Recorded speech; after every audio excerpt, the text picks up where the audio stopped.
You have a Microsoft 365 E5 tenant that contains the objects in the following table.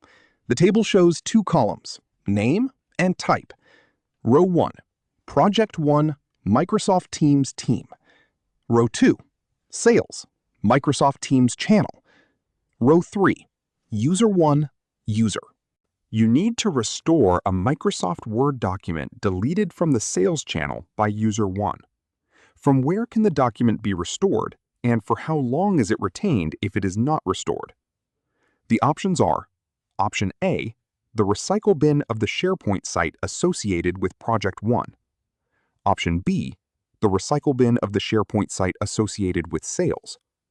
Option C, the Microsoft 365 Compliance Center. Option D, 30 days. Option E, 93 days. Option F, 180 days. In my view, the correct matches are Option A for where it can be restored from, and Option E for how long it is retained.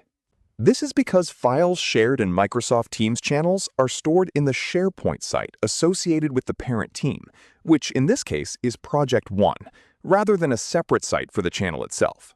When a file is deleted from a channel, it goes to that team's SharePoint site recycle bin. SharePoint Online keeps deleted items in the site recycle bin for a total of 93 days, split into 30 days in the first stage and 63 days in the second stage recycle bin.